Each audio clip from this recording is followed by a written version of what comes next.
Iran's new supreme leader broke 4 days of silence today. He did not appear on camera. A news anchor on Iranian state television read his written statement while his photograph was shown on screen. That format, a written message read by a broadcaster, no live appearance, no video, no proof of life, is itself the first confirmed fact of his leadership. The confirmed content of Mojtaba Khamenei's first statement has 4 clear positions. First, the Strait of Hormuz must stay closed. His confirmed exact words, published by the semi-official Tasnim news agency and translated by Reuters. Certainly the lever of blocking the Strait of Hormuz should still be used.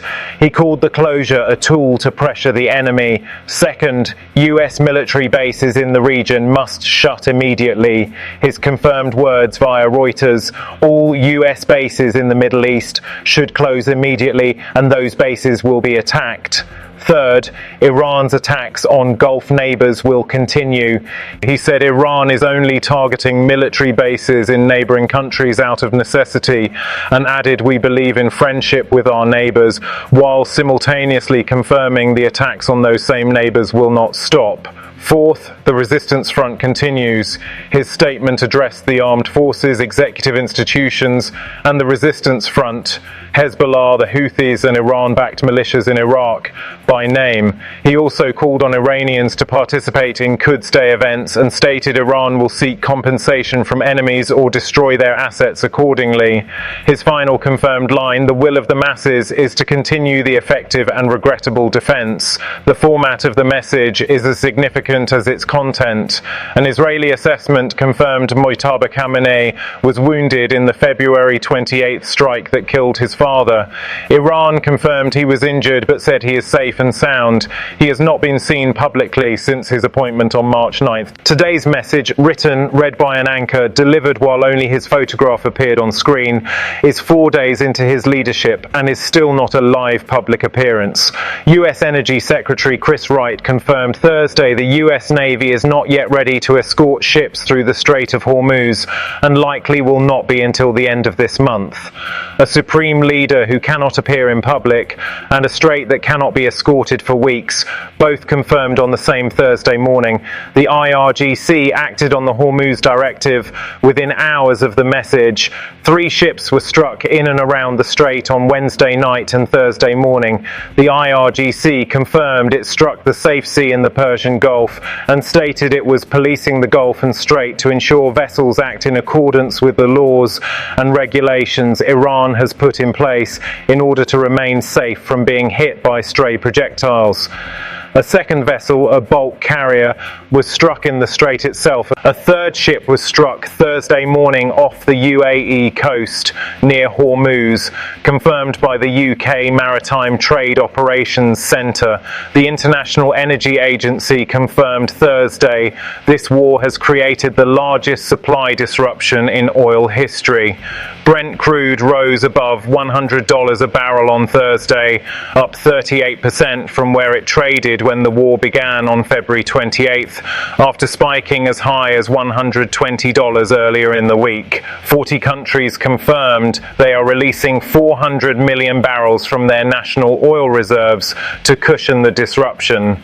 Iran's Parliament Speaker Kalibaf posted Thursday that any attempt by the US to seize Iranian islands in the Gulf would make the Persian Gulf run with the blood of invaders. The overnight military picture on the same Thursday added further confirmed weight. Hezbollah launched approximately 200 rockets at Israel overnight, confirmed by the Israeli military, hitting northern Israel and pushing deeper into the country than previous barrages. The UN Security Council passed a resolution Thursday demanding Iran halt attacks on Gulf states and condemning interference with international navigation through the Strait of Hormuz. Russia and China both abstained, allowing the resolution to pass in a confirmed diplomatic signal signal that neither Moscow nor Beijing was willing to veto a direct condemnation of Iran's shipping attacks on its own Gulf neighbours. The confirmed war consequences of today's statement operate on 4 levels.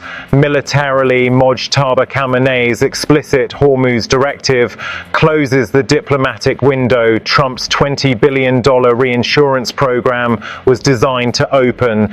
The US Navy is confirmed not ready to escort ships until the end of the month. The new Supreme Leader confirmed ships will be struck in that same window. The gap between those two confirmed timelines is where today's 3 ship attacks happened and where tomorrow's will happen.